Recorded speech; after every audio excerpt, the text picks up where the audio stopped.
Hello. Movies explained here. Today I will explain to you a British horror film called Sightseers. Spoilers ahead. You don't want to miss the twist at the end, so I'd advise you to watch the full video. I hope you enjoy. A woman named Tina is in her mid-30s and lives with her mother in a small town in England. She has no job and no motivation to do anything with her life.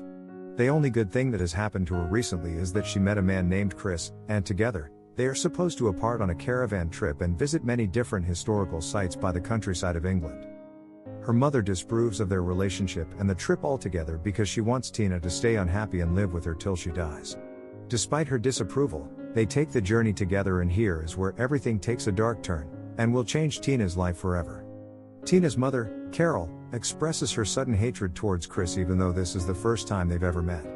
Tina enjoys how adventurous and rebellious Chris is. We now understand why Tina's mother has acted weird towards her. Apparently Tina was the one who killed her mother's dog, Poppy. Tina apologizes before they leave and tell her that it was a mistake. They begin their journey driving on the highway listening to music, but soon stops to fill their car with gas and to purchase some breath mints. They come to their first stop of their journey. The Cirque Tramway Village. A bus and trolley museum. They walk around for a while, admiring the old well-kept buses. They take a ride in an so-called e-cart which was built in 1912. This one is only one of the two remaining out of 12,000 ever produced. Chris witnesses a man drop their wrapper from their ice cream on the floor of the trolley, tries to make them pick it up but is first ignored and on the second attempt, flipped off. Even afterwards, in the restaurant he is making a scene trying to understand why someone would litter in such memorabilia. While in the restaurant, the announcer calls out that Tina has a call waiting from her mother. When coming out from the phone call she is crying because her mother, on the phone, tried to make her come back home by putting guilt on her because she left her at home. When they go back to their car, he speaks to Tina about how much she will miss the pencil museum if not going, then opens the door in a gentlemanly manner. But when starting up the car, Chris notices the guy who littered before in the extended rear view mirror. He says, "It's now or never," as he puts the car in reverse and slams the gas, resulting in him running the littering bastard over. When going out of the car, they see a gruesome scene of the man laying under the caravan bleeding from his throat. Chris holds Tina tight to prevent her from witnessing the man taking his final breaths. At the end of the scene we see Chris forming a smug grin when the man passes away. When walking out of the police station, Tina says to Chris that the crash wasn't his fault and that he just suddenly was behind the car. Chris cries a bit and tells Tina how terribly sad he is for the poor man's family, obviously lying. When stopping for a break, the crash is in the past as they are all over each other, covering every window of the caravan, and then, you know what happens then. But with them all up in the moment they forgot to notice that they parked their car besides an open cafe with people staring at their caravan. The people creep up on them trying to have a peek inside. When stopping for the night they take in at a camping ground. Tina expresses how badly she wants a certain camping spot which another caravan is heading to as well. Tina tells Chris to overtake the other caravan on the small roads of the camping, which resulted in the car in front almost killing a couple walking. When they arrive, Tina goes towards the caravan but stops and gazes over the right wheels, which is still covered in blood from the man earlier. Chris then goes out to clean the wheel. Tina takes the bird which the man they hit had with him and puts it on the dashboard of the vehicle.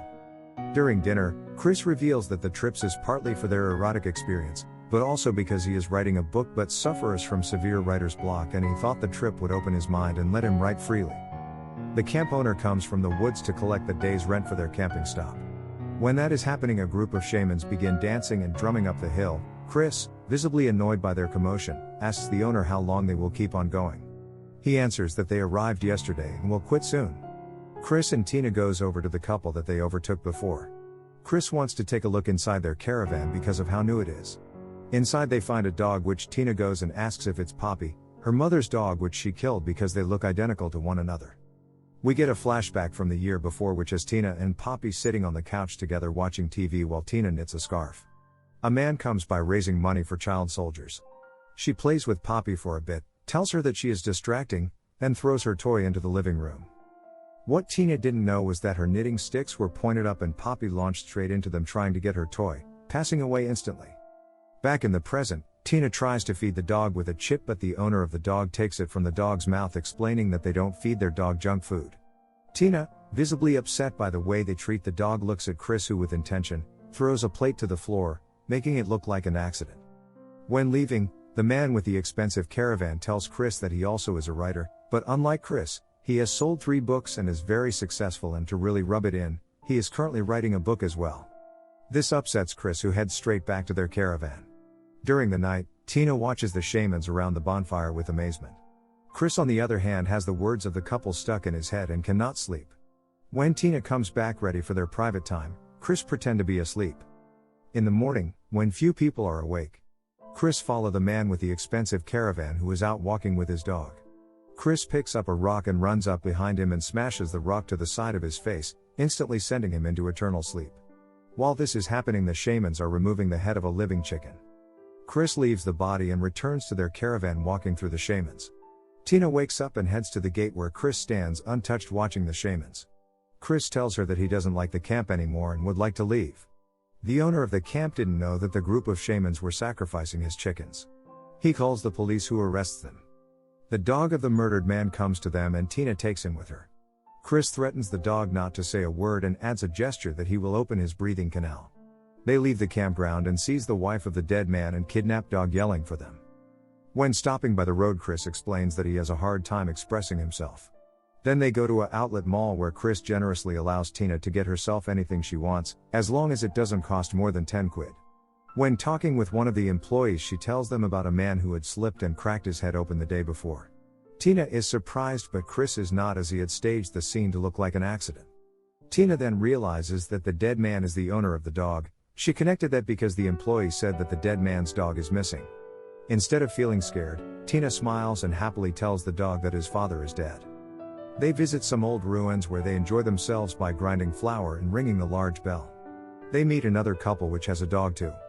They get along well, and together they see someone who has written on the old ruin, which we know from before, Chris doesn't like. This upsets all of them. They go around getting to know each other. When Tina is going through the camera which Chris got from the man he killed, she finds inappropriate photos of another woman. Believing Chris cheated on her, she rages at him. She then finds a picture of the man Chris killed called Ian. Because Tina believes that the camera is Chris's and not Ian's, she believes that Chris is gay.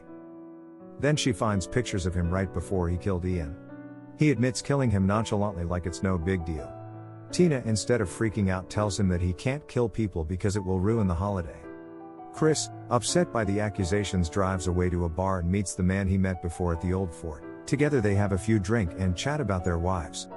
Tina is left behind in the caravan, drinking by herself, and throws pasta at the bear statue by the kids' playground pretending it's Chris. The man drives Chris back to the campground because he had a few too many refreshments. Tina is happy to see Chris, as she thought that he had left her for good. The next day they go out for a walk. The dog sits down to relieve himself on the ground. Right after that, a man comes and tells Tina she has to pick it up, but she doesn't have a bag to pick it up with. She gets upset and begins to cry. Thereafter Chris comes and they begin to argue. Chris and Tina comes up with the plan to frame the man for sexual assault and bestiality if he doesn't leave. When the man walks away, Chris follows him and hits him with a large stick over the head.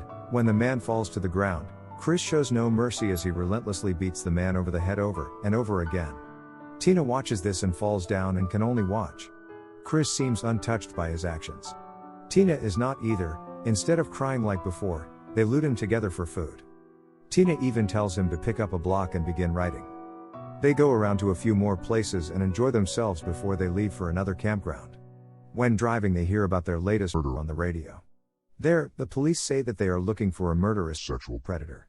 Chris's writer's block seems to slowly fade away as he more often sits down to write about his experiences of the trip. At their new location, they are getting ready for a night out. Suddenly, a football is shot at their caravan. Chris goes out to investigate and sees a group of kids playing football. One of them comes up and retrieves the ball. A man named Martin comes by with a small plastic tent which he explains as the future of living for economic migrants. They go out for a nice dinner where Tina tells Chris that she understands him and that she would rather die than return home. Tina says that Chris is reducing the carbon footprint by reducing people's lifespans. She makes him believe that murder is great. Tina goes to the bathroom, and when she returns, Chris is making out with a girl from the group next to them. She follows the girl who made out with him outside. She comes up behind her and throws her down the cliff, where she hits her head on the rocks below, ultimately killing her in an instant. The next day they were scheduled for the pencil museum, but Chris instead helped Martin with his plastic tent while they smoked together. Tina, annoyed that they aren't going together, goes alone.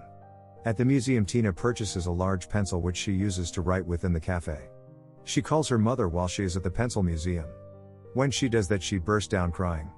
When saying that something went wrong, her mother seems satisfied and gives her the "I told you so" treatment. Chris wakes up with the caravan moving. Tina had begun driving that morning to let Chris sleep in. When realizing he is moving, he called Tina to make her pull over. She does and doesn't mind that someone is running on the side of the road and thus hits him. When going out of the car, she has a large grin on her face. Chris explains to her that for killing, you need organization and structure. He also needs a clear motif that the person deserves it.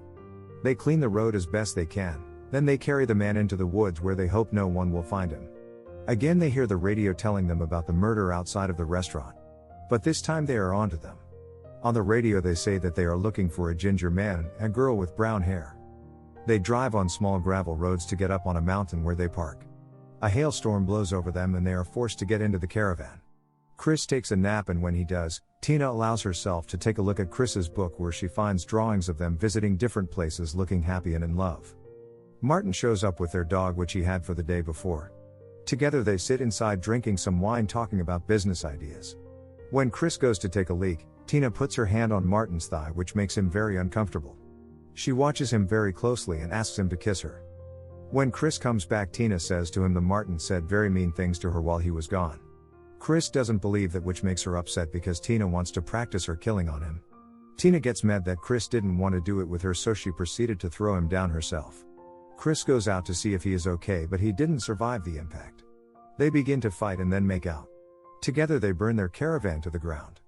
They look each other in the eyes as they begin laughing. They run for the last monument on Chris's list.